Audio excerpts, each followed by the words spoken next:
Well, hi, good morning, and thanks so much for coming and joining me here in my shop for the start of another adventure with a radio that you see in front of you here.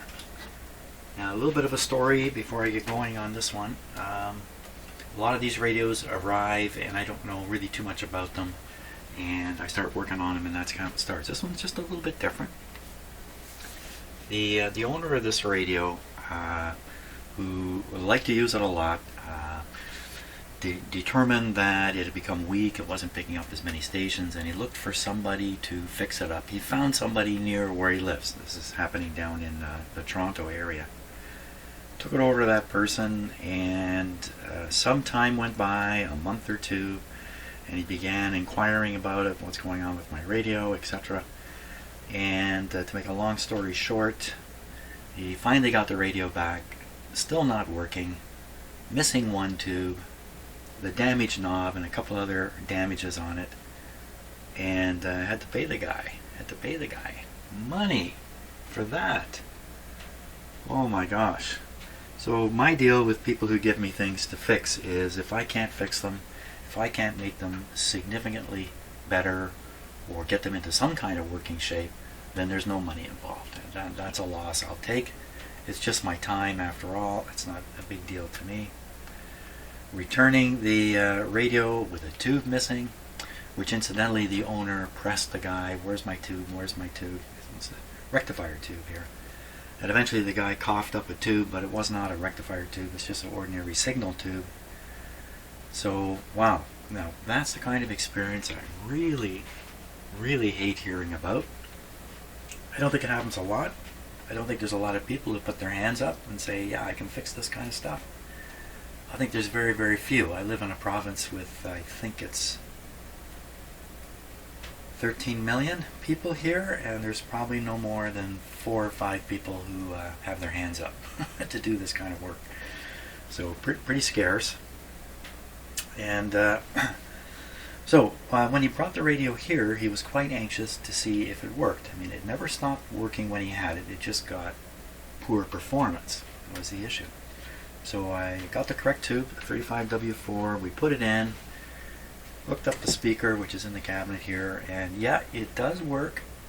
Hard to say if it's working well or not from a test like that, but it did actually work. And here it is now.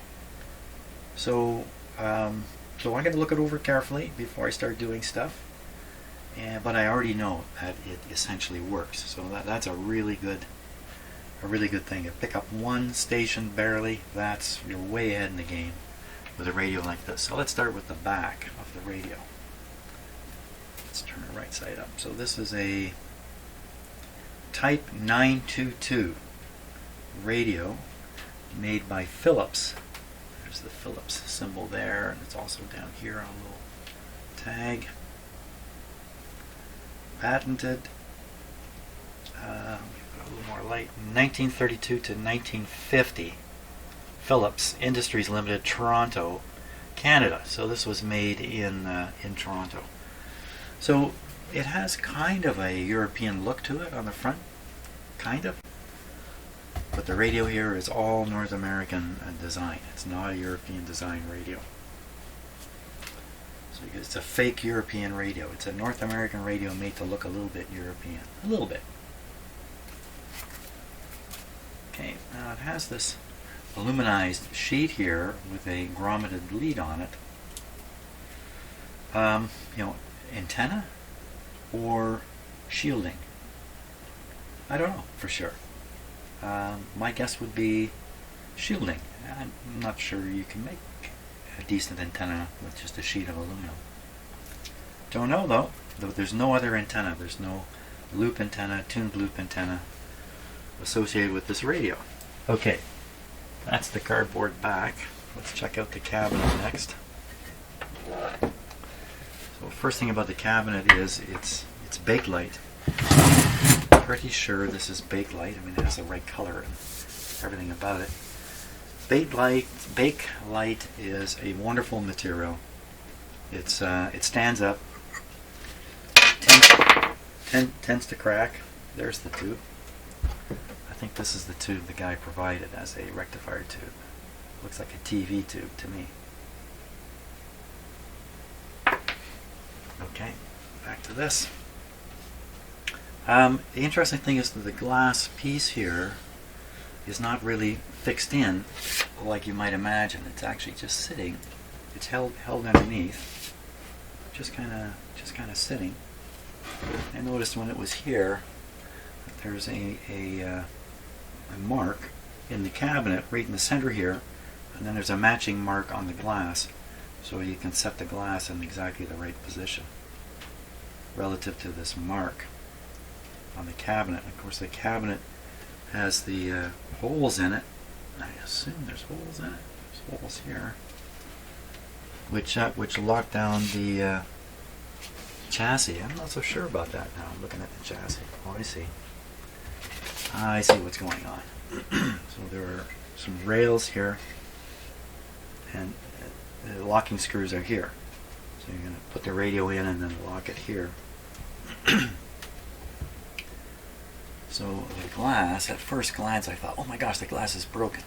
I saw these unusual semicircular cutouts which had to be put in the glass to make room for the knob to protrude right through the hole here. And the glass is held by just some clamps screwed in here. Screws going right into this material are risky. This has got a metal bracket here. How have they attached the metal bracket? The metal bracket appears to be clipped onto a shape in the cabinet. So they've avoided the screw going right into the material here, the bakelite. You will find radios with machine screws that go right into the bakelite. And a lot of people lose those screws because they're holding the back on or something like that, and they get out a wood screw. No. And the wood screw goes in, and of course it's shaped to increase its diameter as you screw it in, so it gets tighter and tighter in the wood, and the wood gives. That's how those screws work. Put one of those into bakelite and you're likely to crack it. So a lot of these radios are cracked where the screws go in because of that kind of thing has happened. Or cross-threading, or over-tightening. Excuse me, but this radio, they've used metal clips everywhere. Well, look at that. Excuse me. There's more tin foil up here. Doesn't seem to be any wire lead from it in any way. So this could be heat protection. It's possible. See some more tape down here. This is probably a reflector to reflect the light. It's a fairly large light bulb. It sits right in here. You can see it on the front of the radio. Doesn't get up underneath the glass, so it's just shining onto the glass here. But this reflector would reflect some up at the glass. Interesting to see how that looks. There's the speaker. Permanent magnet speaker, and the voice coil connections here. Now, the owner warned me, I'm going to put the cabinet over here, that getting this radio in and out of the cabinet is a real challenge because you have the pointer here. And the pointer has to fit up behind the glass. I've seen a number of radios that are kind of like this. If you just pull the radio out, the pointer bangs up against something and eventually you wreck it in some way. On this radio, the pointer is riding on a fixture here that's going to run on the rail, but the pointer itself is just clipped on. And you can unclip it. It's got a little clip on it. I've never seen that before. So that's got to be how they accommodate getting the radio in and out of the cabinet. Somehow you've got to be able to get your finger up there and snap this back on. I'm going to keep it off right now because it's standing up kind of in the zone where I can hook it with my sleeve or something of that sort. So I'm going to leave it off for now. Okay, let's take a little closer look at the radio itself. Now I'm a little worried that the guy had done stuff to it, considering the tube situation with the wrong tube and difficulties getting the radio back. My impression, my guess, is the fellow really didn't know what he was doing. For some reason he had his hand up that he can fix a radio. So not too much to see up on top here. Output transformer, rectifier tube, output tube. Output tube is a, there we are, 50C5.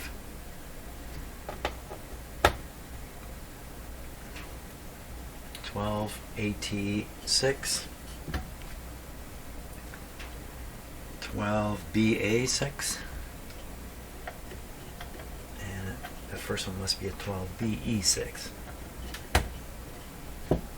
Just make sure. 12BE6.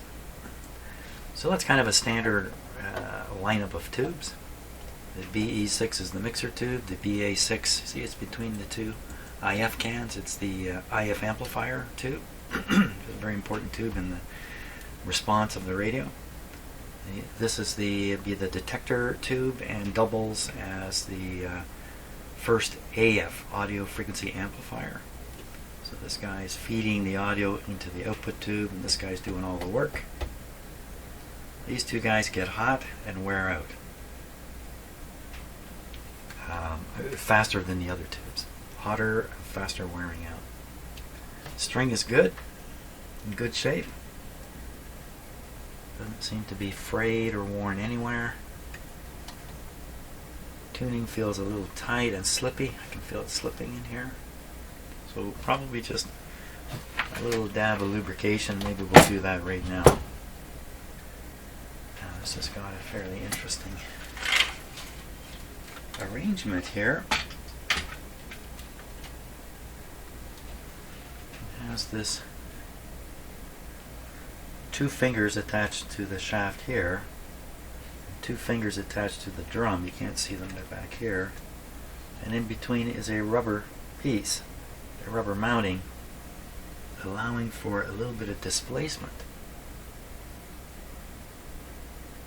Things don't have to line up 100%, but why would that be a concern here? Okay, so there's a bracket here. The bracket goes to the chassis. The bracket is holding the sleeve through which the shaft is passing for here. It's just short. In other words, I could take this capacitor away. This would still be here. So this is mounted to the chassis. And this is mounted to the chassis. They're not mounted together.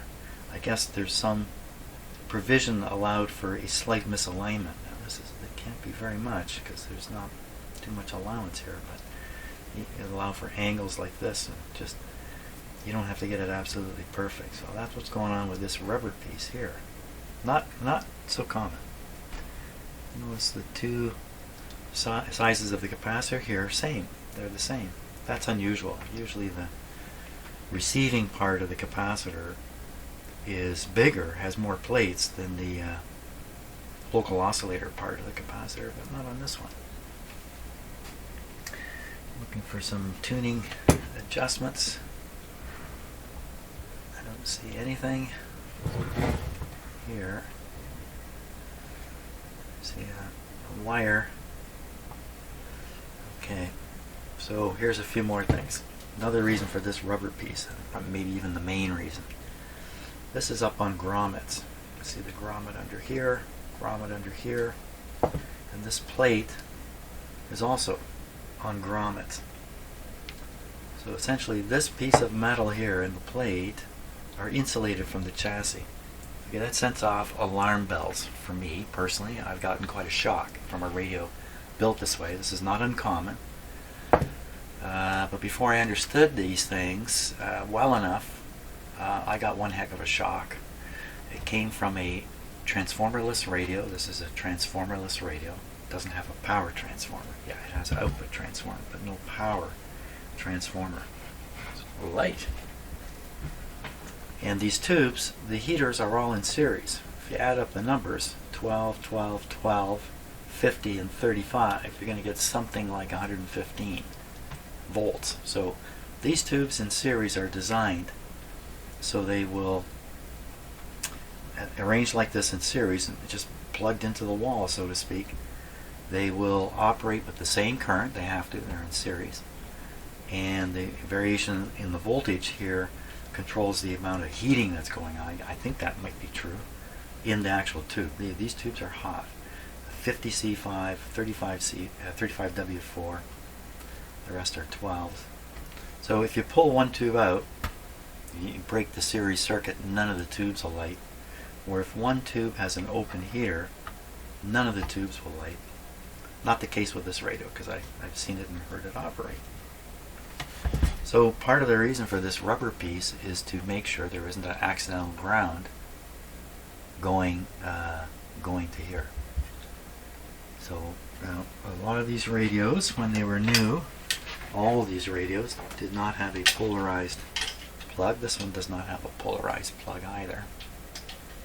I don't think that's the original plug. This may not be the original cord. Could be, I'm not sure. These are all warnings to me to be careful with this radio or I will get a shock. Now, I don't plug things into the wall. If you're a new subscriber, this is your first video of mine you're watching, I do take steps here in the shop to protect myself, of course, from getting a shock. And the main thing I'm doing on my bench is using an isolation transformer. So you see the outlet here in this box. This is really the outlet. I used to use just this. This plug goes to the meter you can see over here. So if I supply power to the plug, you see the meter go up. This meter's not accurate at all. It says 130 volts, but it's a bit of an eye catcher anyway. Well, that's what this is doing. Well, since I did that, I acquired this guy. These are very useful little devices, and I just plug them in here. Look, it has a ground prong. There's no ground prong. Put this here. The ground prong is just hanging out in space. There's no ground here, and I don't want a ground. I don't want to go back to the power neutral. I have an isolation transformer operating on this. Now, it's not this. Be honest with you, I'm not sure. Yeah, isolated output. It does say isolated output here. But behind this is another transformer. So I tend to not use this so much the way it was intended. Let's just check our line voltage here.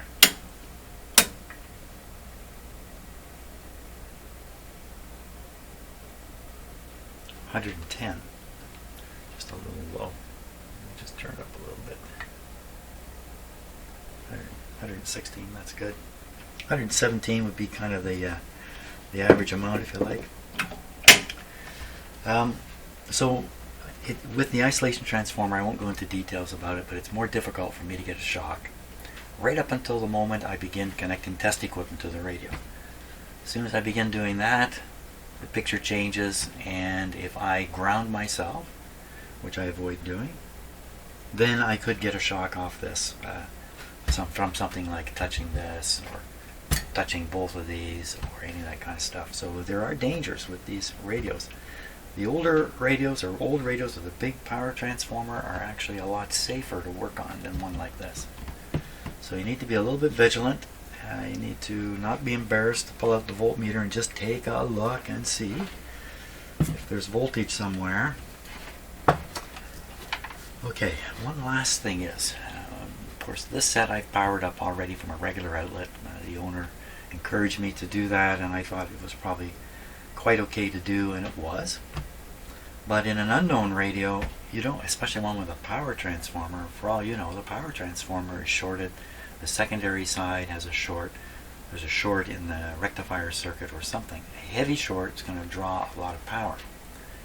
So what I have, and what I really like, is what's called a dim bulb system. But it's not much of a system. So I have a couple light bulbs here. These are incandescent, old-style filament light bulbs. And if I throw my control switches here correctly, that's these two switches here, this guy and this guy, then whatever power reaches the project, reaches this outlet, is passing through the light bulb on the way. The light bulb is not in parallel, it's in series with the item. So what happens is when you turn the power on, the electricity going through the light bulb causes the light bulb to light up dimly. So that's why it's called a dim bulb system. So I have a master on switch, I can turn on, and then I have a selector switch here.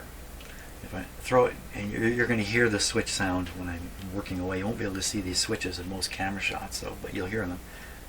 Down sends the power through the light bulbs. Up bypasses the light bulbs and sends it straight here. So if I want to engage the dim bulbs, the switch goes down.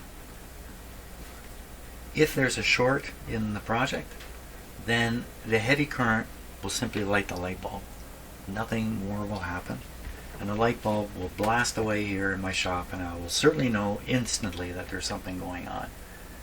So if I leave the light bulb in the circuit with the radio operating, the radio will operate on a lower voltage because some of the voltage will drop across the light bulb. So instead of 117, 115 getting here, something less will get here. Now right now it's all getting here because there's no load.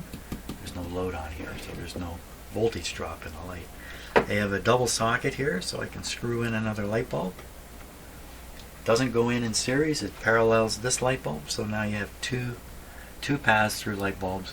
That way I can supply more current, more voltage to the project if it needs it, like a big radio needs a fair bit.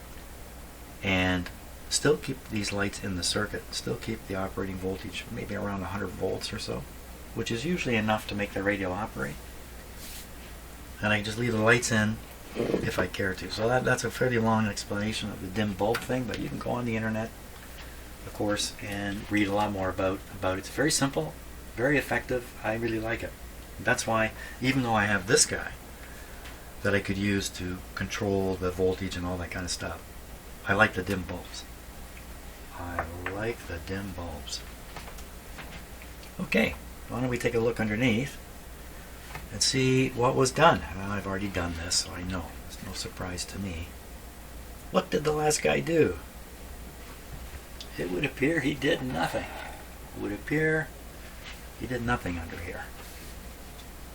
Let's see if I can tip this back a little further. Not really, I'll just hold it. So what I see right away are a whole bunch of paper capacitors. They look to be in good shape. 1, 2, 3, 4, 5, 6, 7, 8 of them. 9 of them. They look to be in pretty good shape. Doesn't guarantee they are. Well, then I see 3 molded capacitors here. Makes me wonder why these are molded here and not just more paper capacitors. Were these replaced? And I'm taking a close look right now. I'm looking at how they're soldered in. And they look original to me. So exactly why we have these 3 molded ones, I don't know. The molded ones you might think are a little more reliable. Some are, some aren't. Inside this plastic shell is a capacitor not unlike this. But instead of depending upon wax, there's wax on the outside of this to try to make a moisture barrier. They're using plastic as the moisture barrier. So you'd have to imagine it's got to be a better deal. These are generally older, these are generally newer. So I'm looking over the resistors for anything odd. This one here has a black smudge on it. Looking for evidence of overheating, burning, damage. So occasionally a resistor will burn right open. Now, the fact is I heard this radio operate, so how bad can any of these parts actually be? That raises another good question. Should I just turn this guy on and get a feel for how well it's working before I go ahead and start changing all these capacitors? My normal practice when doing capacitors is to do a few at a time and to test them along the way. I have a capacitor checker. Keep me honest about what I'm doing and knowledgeable, so I'm not just making assumptions all the time. Well, all those capacitors must be bad, so we better change them all. It's probably the case, and if you want this radio to work another 20 years without having to go to somebody's shop again, it's time for these capacitors to get changed, I'm pretty sure. The owner was talking about the performance going down.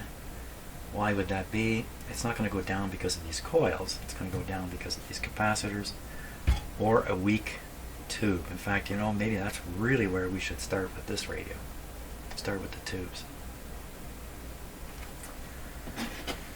I think what I'm going to do, because I like doing this, I'm going to hook up the speaker and we're going to listen to this radio operate before I do anything. Then we're going to test the tubes, replace any that are weak, and listen to it again and see how it's operating. And there's a chance that'll be the end of it. There's a chance of that. Okay, well, I just keep the video going here because this will just take a moment. Bring up the speaker. Couple of clip leads.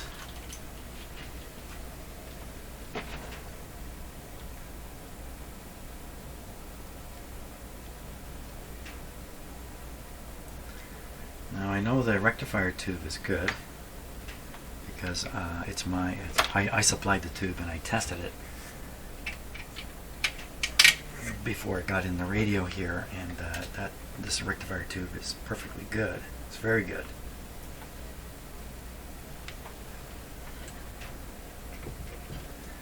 Now, what about the antenna? I didn't really look into that, did I? Let's take a look.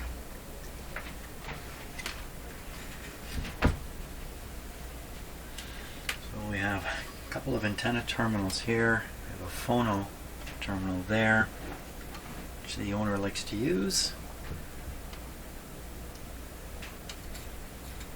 Some wires under it. So this is the ground, this is the antenna. You want to know what they did with the ground connection. How did they do it? Little chips of wire under here. Strands of wire. Chips of wire. Strands of wire. I was telling my wife yesterday, one of the problems in the world is imprecise language. And that if people spoke with more precision, then people could tell others precisely where they're going wrong in their thoughts or ideas or whatever it is. But there's so much imprecise language that people end up just beating each other back and forth using these poorly defined, imprecise words. I'm going to give you a very timely example. So there's a truck thing going on in Canada. Some people have decided to occupy certain streets and make demands, certain key streets in certain cities, and make demands that that certain things happen. Demands that it happen. So they call themselves a freedom convoy. Freedom. Yeah, they're working for freedom. Freedom. Okay, so that's one of those words that doesn't mean an awful lot or means too much. It's just poorly defined. So that's an example of imprecise language. You know, I'm out here on the street with my big truck for your freedom. Well, that deserves a whole, at least a page of writing.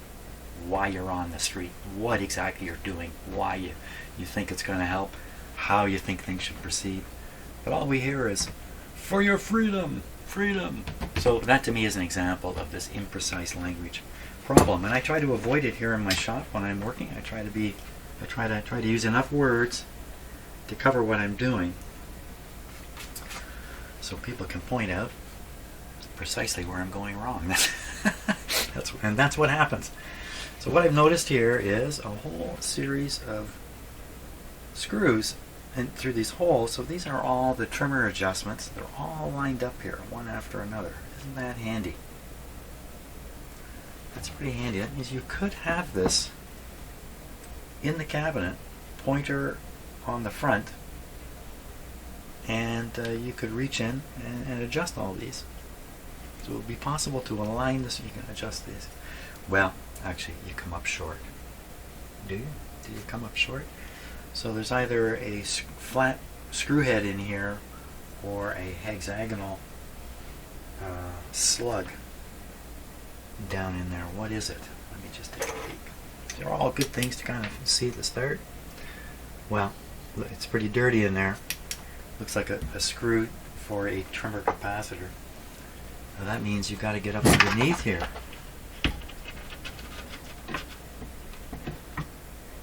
No, this does not look like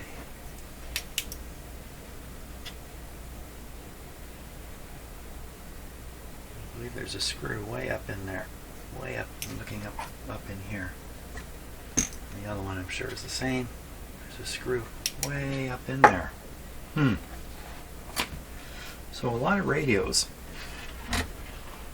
On the top of the IF cans there are 2 screws. So you can do the primary and the secondary, do it all from the top. Now this crazy radio, you got to get underneath. Way up inside to get to the other screw. That's very unusual. Kind of annoying too. That means you can't do a complete alignment without taking the chassis out. Okay, we're going to fire this guy up. I'm talking a ton. Talk. Hey, talking with precision requires a lot of words. Let me spin this around now. Oh yeah, finish with the antenna on the ground. Chin. How is the ground dealt with? What did they do on the other side of the radio? What did they do? Okay, so this is the antenna, and it's coming right over to a coil. This is the ground. It's going through a capacitor and connecting to a terminal here. There's another capacitor here, coincidentally, when I needed to find, going to the same terminal, this one coming over to the chassis. So we've seen enough indications now that this is basically an isolated chassis radio. And the chassis is not utilized as a conductor. A lot of these radios, the chassis is a conductor. Often it's conducting, it's either serving the purpose of the B-, so it's a huge terminal for B-, and lots of stuff will be soldered to it, and terminals going to it all over the place. A lot of these radios will use the chassis to convey the heater current to the tubes, but it wouldn't be one like this, a series one. These are all in series.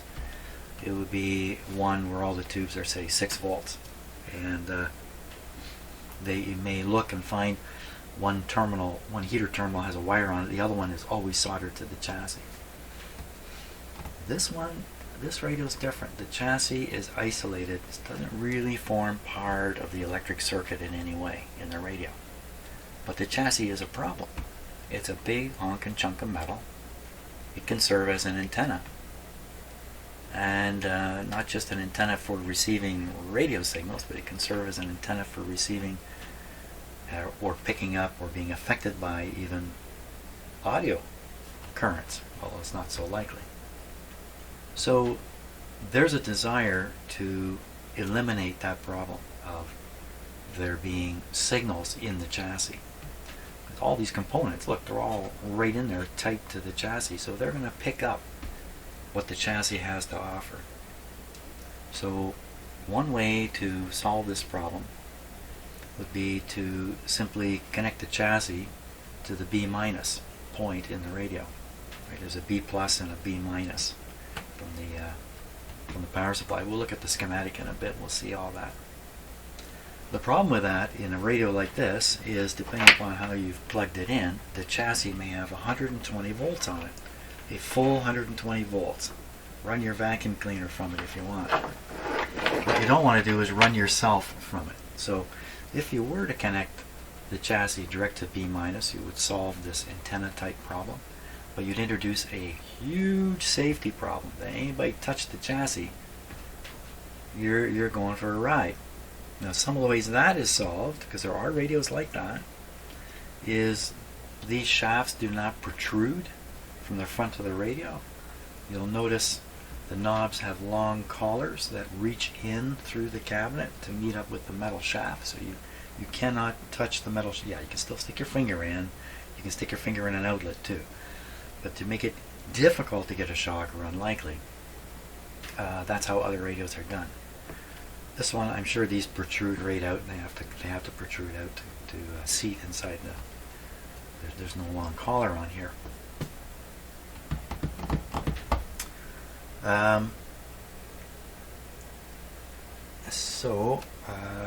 Where's that? So how do you do it then? How do you drain those signals out of the chassis so they're not in the chassis causing problems? And you can also have a situation where feedback can be set up, where the oscillator, the local oscillator, is oscillating away, and its oscillations are strong and strong enough to kind of energize the chassis, and then some very sensitive area, maybe a tube grid or something like that, with a wire running near the chassis, something of that sort, can pick it up, amplify it back through, somehow come with the round and round. Next thing you know, you've got motor boating and weird things going on in the radio.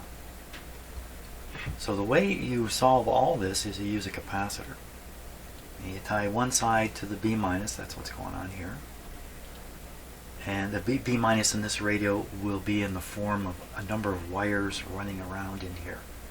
Probably all black and probably fairly easy to identify, but that's what the B minus will be. And this is a terminal that has a B minus wire on it, so they've hooked up the capacitor there. And then you bring the other end of the capacitor to the chassis. Now, this is going to drain away any AC signals that are in here, especially the higher frequency stuff. Is all going to it's going to be drained away. That's a way of looking at it. Now, what if you did plug it in a certain way, and what if you did grab this, and what if you did grab a faucet? Well, I wouldn't recommend it, but chances are the amount of current that's going to flow through you is going to be restricted by this capacitor enough that you're going to live. You're going to live. You're going to jump, but you're going to live. So that I believe, I hope I'm covering this fairly well. That's the issue with these radios and safety. If you're new to this game and you wanna do lots of radios, which means you want to survive them, then you need to do some reading about this. This whole thing I'm talking about is commonly called the hot chassis problem. And before you do anything, you should get it in your head about the hot chassis problem. And the only thing I will say about it is that you can plug this in the outlet. You take your voltmeter and check the chassis and say, okay, no voltage. And you turn the plug around, check it again. Oh, lots of voltage. So you turn it back to the way it was. There, it's safe. Well, when you turn the radio from there, either on because it was off, or turn it off because it was on while you were doing that, things can kind of reverse. They don't really reverse. But there is a way now for the chassis to become live again. So you may convince yourself that it's not live, turn it on or off, and bingo, you're ready for a shock. And they are not fun shocks. They are not fun shocks. Now, this particular one has the capacitor, so yeah, maybe that's a lot of fun. But other radios, you can get a full-blown 120 volt lift off the chassis. And it's going to happen, maybe it's going to happen when you're picking it up. Pick it up. What are you going to do? You're going to throw it at your wife or something? Yeah. Danger, danger. So I really dwelled on that an awful lot. I don't normally dwell on safety issues too much. So another thing to notice on this radio is, of course, when it's out of the cabinet, you don't have the benefit of the dial face. The dial face is still back in the cabinet. Is it comes with a technical face here. The sticker across the front. And it gives you a chance, as a technician like I'm doing, to align the radio out of the chassis. So no doubt this is talked about in the instructions. So that's a good thing. That's a very good thing. Okay, I think we're going to play it, test the tubes, sort that out, probably play it again. See if just tubes alone are part of the picture here. Okay, so I'm gonna plug it in. Sorry about that. Okay.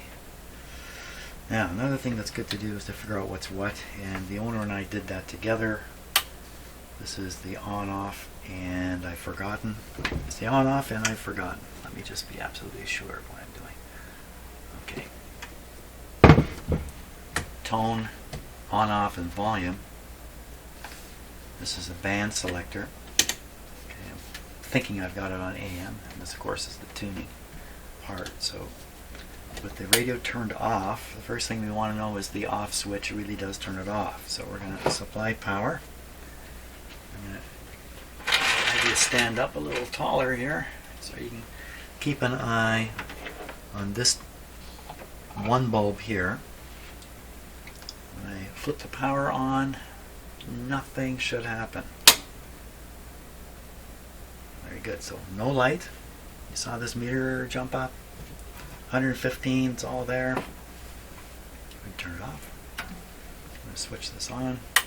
Every time I grab the knob here, there is a really good chance that I'm just grabbing the chassis and exposing myself to some kind of shock.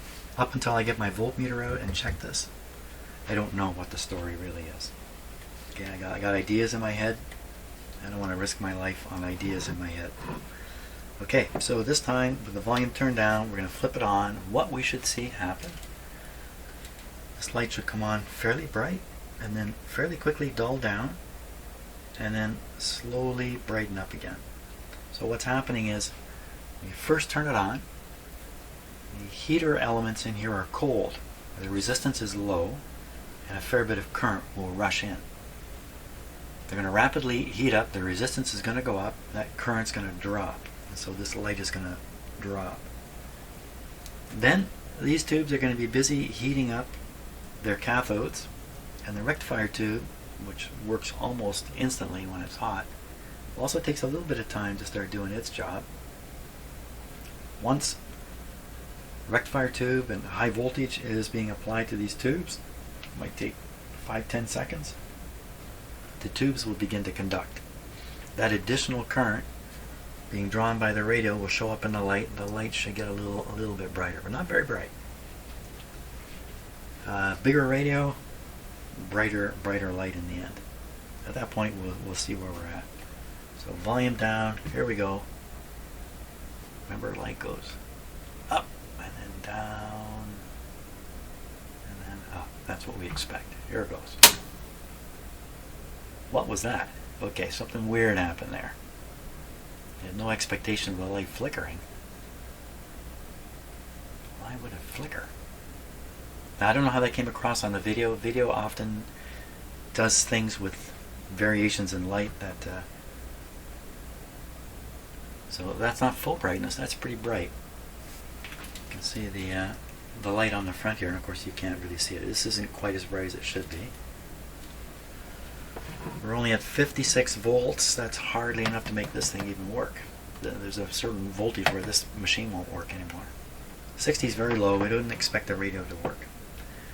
The low voltage probably just caused by the load here. It means the heaters are heating very, very slowly. They take a long time for the radio to actually operate, if it even can. So what I'm going to do is I'm going to screw in this extra light bulb here. Let me get this one out of the way. That's going to ramp up the voltage and get the radio closer to operating. There we go. Okay, it's almost full now. 106 volts. Again, if there was a really serious problem, these lights would be on. But they are still dropping a bit of voltage. Giving the radio a chance to warm right up. That was a little odd, eh? Just suddenly came on. This light is flickering. Wow, something's not right here. Something not right here. Now I didn't notice if when the radio came on, if the lights came on a bit or this voltage dropped. I missed that. Could just be a loose light bulb? No, it's not loose. Turn it up a bit. It was a very bad sign. Having something like that happening. affecting the power on the radio so much. So I can certainly see one tube is heated. We heard some sound come out of the radio briefly. It seemed to be tuned to a station too, if I caught it right. So all this is working. Was working, everything went quiet. Could easily be 2-pin contact. Could be 2-pin contact. And there's no sound coming out at all. You'd expect crackles. I'd expect some crackles. So you can think of this as the very front end tube, first tube. No crackle. No nothing. So we're just progressing through the radio. This is the tube that drives the speaker. Come on. And now these tubes get hot here. So no crackling. Not so good a situation. I seem to remember it being something like this when the owner and I tested it. It seemed to have a hit and miss in it, but it cleared up pretty quick.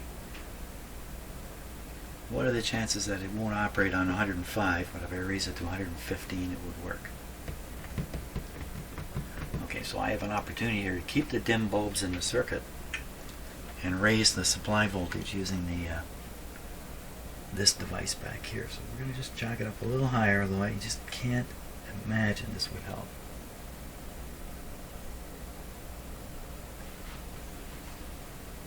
So I can hear a hum out of the speaker. I doubt you can hear that. Now you can hear it. Could be dirty controls here.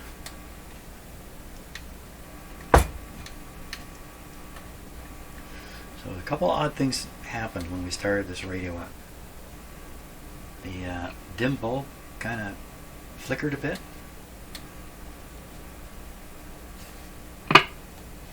Well, that's good. So by operating this switch, we're affecting circuits in the early part of the radio, and the fact that you can hear it come out the speaker indicates some amount of this is operating, even though we didn't get any noise from these. You don't necessarily get noise from wiggling the tubes, but most of the time you do. So think this is on AM. We have no antenna connected. We have no antenna connected. Oh my gosh. Let's hook something up. Something quite inappropriate. Now, let's get out the voltmeter and just do some safety checks here before we do something that I'll regret.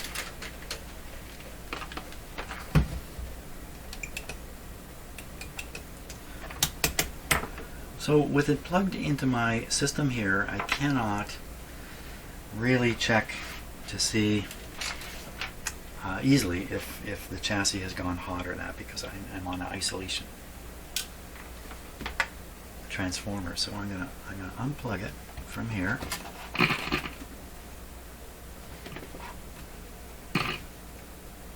What's that?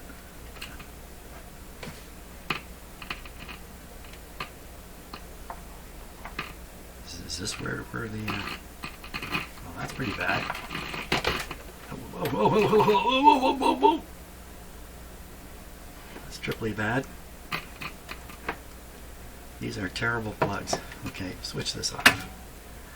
Okay, power's off. Wow, now there's a killer. For sure. Even though this is off, I'm still scared. Yes, a permanent fear. That's a good state to be in. These are terrible plugs here. Right, they're made just by, you shove the wire in the bottom.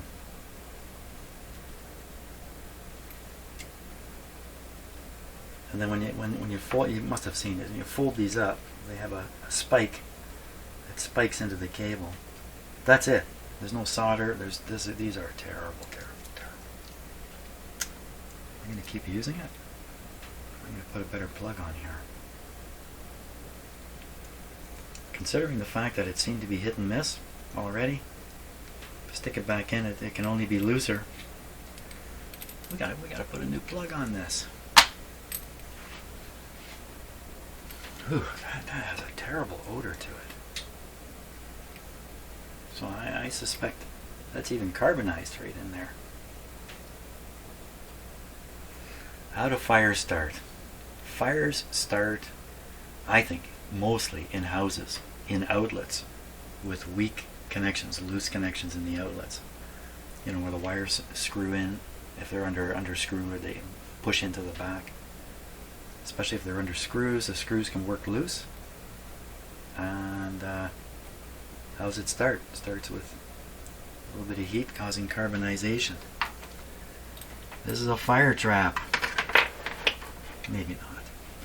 Okay, so I'm going to have to find a new plug, put it on there. I think I have one somewhere, and carry on. Oh my gosh, it's almost an hour already.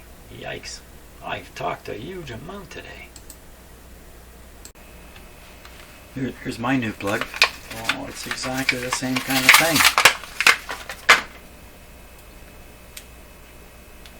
It's exactly the same kind of thing. Well, I'm not going to put this on. I don't like these guys. Never liked them.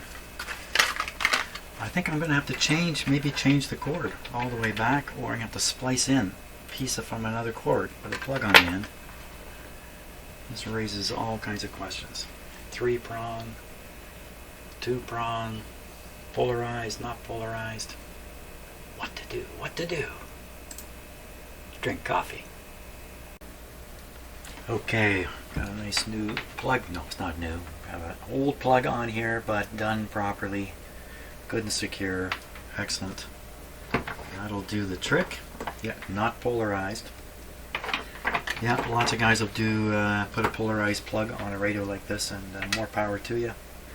I'm not in this case. We'll make it safe through the safety design factors that were originally in the radio, which is basically that capacitor I showed you. So, at tube testing time, I'm going to run through these tubes, test them on a dynamic tube tester. And I don't mean it's really exciting, I just mean it's a style of tube tester. Just give it a show here. I think what I'm going to do, since it's already pretty much an hour, I'm just going to show you the result of each tube as I perform the tests. Okay, let's do the output tube first. Okay, here we go with the first tube, 50C5. Just double check everything. Filament voltage 47. Signal level 4. Bias is 12H. 12 high. Numbers are 1576G. 1576G. 4300. 4300. 32. And C for the plate setting. Very good. 1220 is what we expect from this tube. 1220 would be up in this area here. 1220 is not the GM of this tube. This is the number that you would direct read off the scale here. There's a conversion factor that's listed on the chart down here. So for this tube, the conversion factor is 4. So you take the 1220, multiply it by 4. That gives you the minimum GM. The 1220 is the reject point. If the tube can't beat 1220, you should throw it away. Supposedly. So here we go, checking first for shorts between the tube elements. All is good. The meter would come way up if there was a problem. 1220 again, right around here. Oh, okay. So that's a bad tube. So it's an output tube. It's not surprising that it's weak. That's really weak. I'd be almost surprised if that would work. So what we're basically looking at, or you could think of this as showing the ability of the tube to amplify. could think of it that way. So this guy's got to go. Ooh, it's hot. Hot, hot, hot, hot, hot. Yes, output tubes are hot. Okay, we'll get ready on the next tube. Okay, 12AT6. Yep, for sure. 13 filament volts, signal level 1, 28 low. The numbers are 51760, 51760, 0300, 0300, 45. Ooh, how come I got this on 35? I'm reading the wrong number. 35 is correct. F. Very good. In you go. So this tube is both a audio amplifier and the detector tube, which means it has a diode or two diodes in it. So there's consequently two really different tubes inside there, and we need to test them separately. So the first one we're testing is the triode, I'm pretty sure. Yes, the triode. So a good one is going to read 780, which would be just about where my finger is here. Not a good one. This is the minimum it should read, right there. Oh, let's check for shorts. No. Very important to check for shorts. A shorted tube can damage the tube tester. There we go. Oh my gosh, come on. Okay, so in a case like this, I usually think I've done something wrong, or the tube's not making contact, which is probably what it is. Yeah. My tube sockets are getting worn out on my tube tester. I'm watching the pilot light flicker a bit, which shows the heater getting connected and disconnected. And I'm looking to see if it's heating. I don't see it.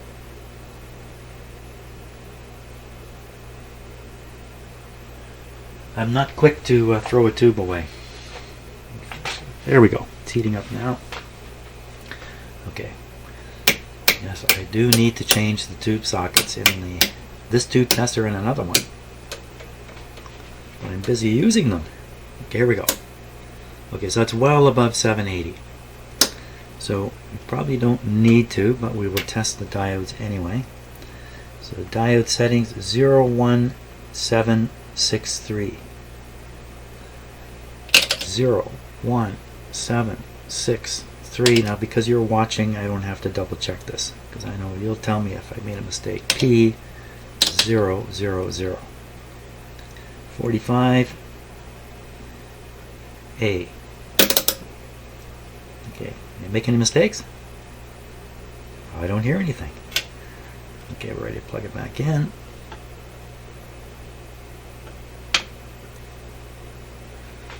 Make sure it's heating up. Yep. Do the short check again, just in case.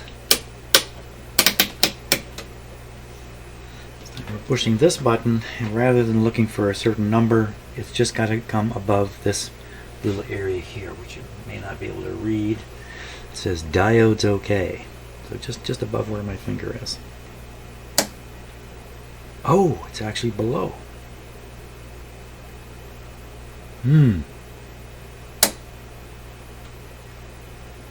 It's pretty close. Well, we'll just keep this in mind.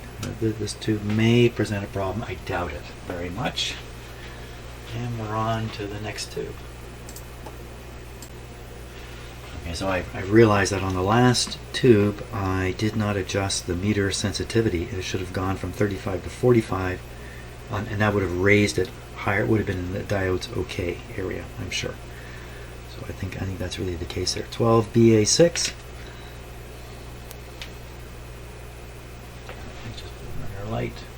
Yes, it's a 12BA6. And I'll double check everything. A filament is 13 volts. Signal level 4. Bias is 10L. Numbers are 52763, 52763, and 4120, 4120, 33 C. Okay. It's a very common tube. or BA6.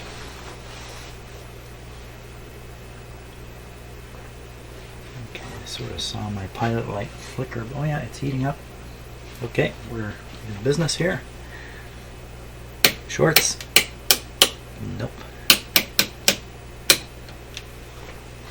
This tube to be, well, the reject point is 960, so just below 1,000, just below there. Okay, how you doing?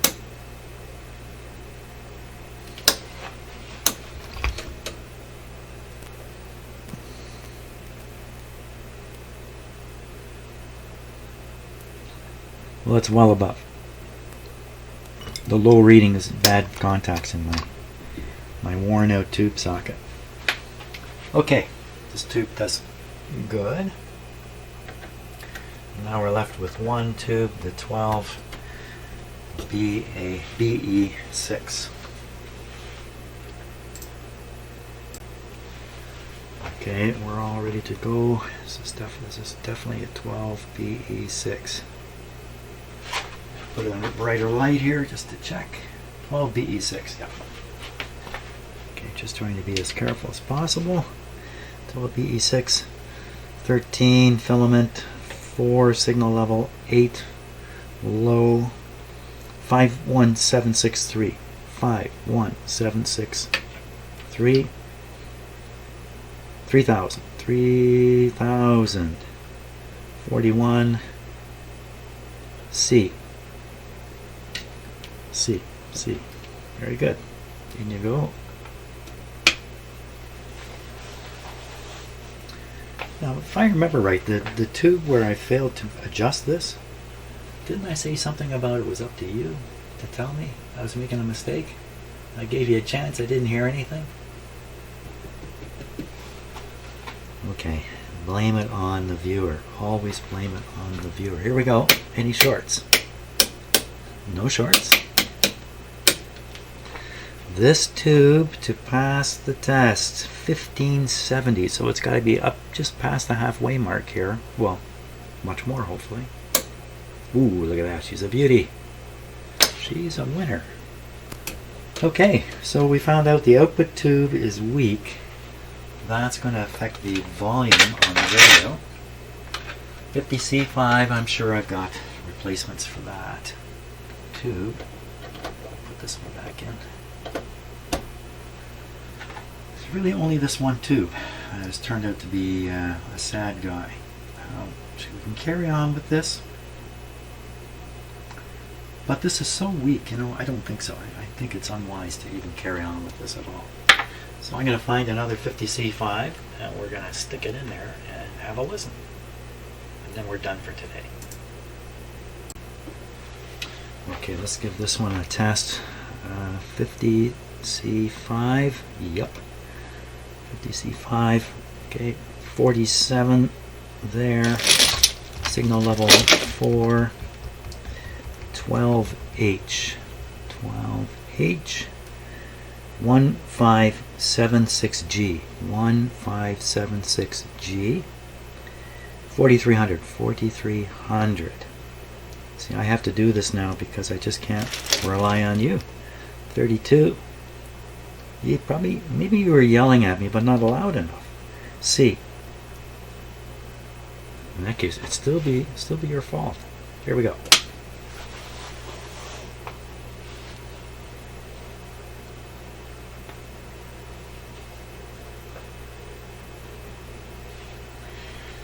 Okay, a short test.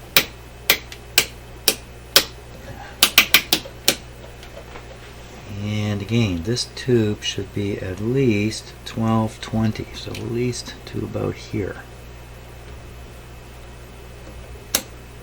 Ah, diggity dog. That's a beauty. Okay, that's going to go in the radio over here. We're going to turn this guy on. That's funny, I heard a little tiny pop come out of the speaker when I put it in there. This tube is, it's still conducting, it's still warm enough. Okay, the bad guy, what I do with bad guys is, so I don't stick them in my collection or do something stupid, I just bend one pin a little bit, and I know that's me saying don't use that tube. Okay. New power plug. Volume down. Power is off. Plug it in. Okay, so we'll engage the dim bulbs here. So you see I have two lights in there now. You can see the light on the front is plenty bright. It's so bright it's interference. I'm going to just loosen it off. Well, it's good to have an indicating light on a radio like this. It reminds you whether it's on or off. Okay, I can see the tube lighting up. How about some volume? Okay, so we're getting a big hum. Well, a small hum. Hum only when we turn it up.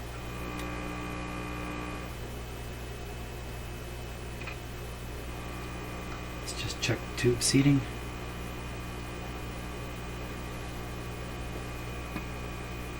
Ooh. This tube's microphonic.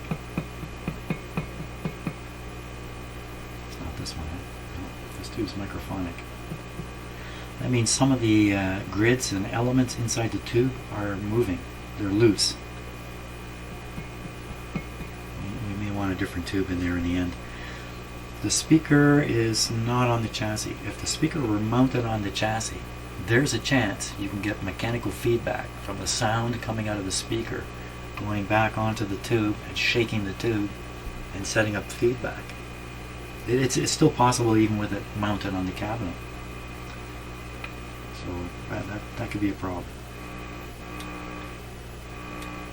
Well, I still don't have an antenna, do I? So no use doing this. Antenna.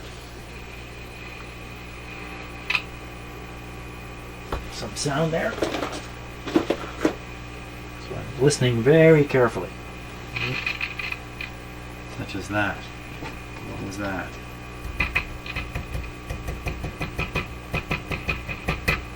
Something's a little loose. Volume down. Oh, that's right. I was going to double check this. I was going to do a whole bunch of stuff. I'm not going to worry about the chassis voltage. I'm going to leave it plugged in here because time is ticking by. I'm going to go on the antenna here. Which one was antenna? Just don't want to rely on my memory. Antenna goes here. This is a terrible antenna for an AM radio.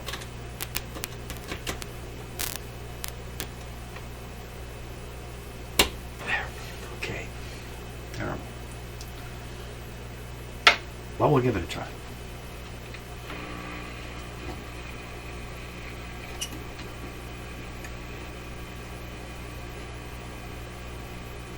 Seems totally dead. That's the tone.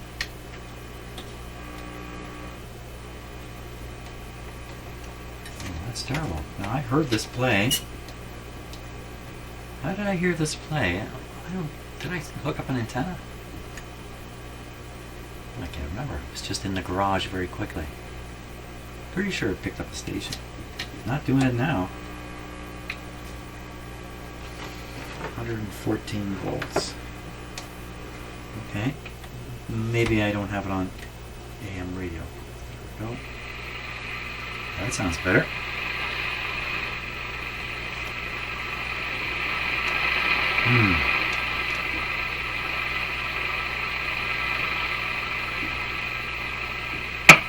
Ooh. What's happening there? Sounds like there might be some dirt in the tuning capacitor. Aha! It's a short in the tuning capacitor. Shorted. Working. This sounds like the AM band to me.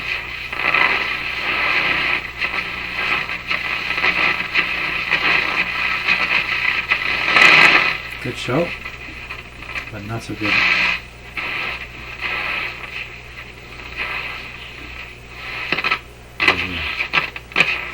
So some of these plates must be touching.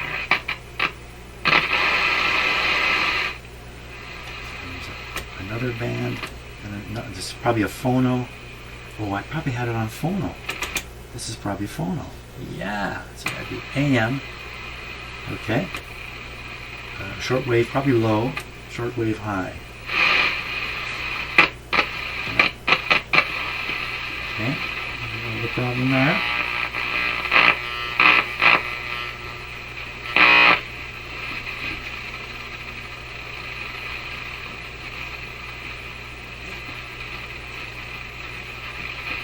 Keep thinking I hear a voice.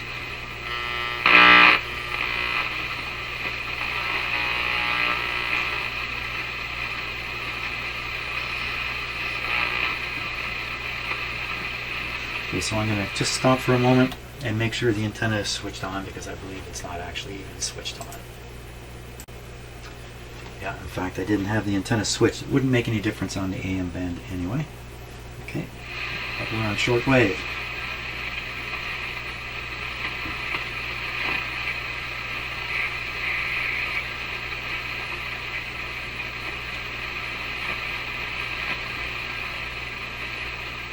I was going to say, where'd the short go? There it is, right there.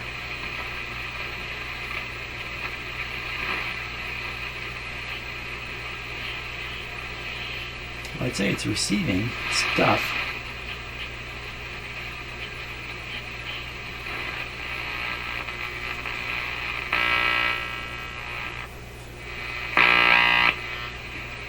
Including that thing.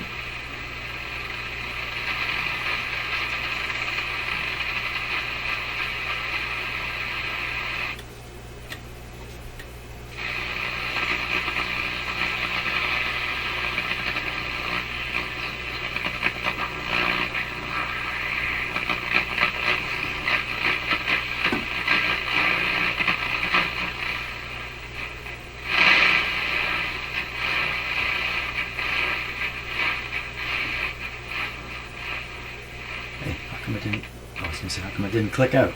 Right there. And it never comes back. Never comes back. Sorta.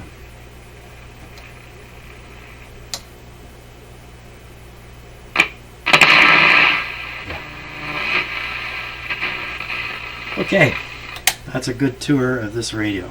That's good. Now we know it's got a good plug, good tubes. Speaker works. Radio generally works. I think it's going to be all about the capacitors. I think that's the situation. Okay, that's great. Well, thanks a lot for watching this video and helping me get through the basic stuff here.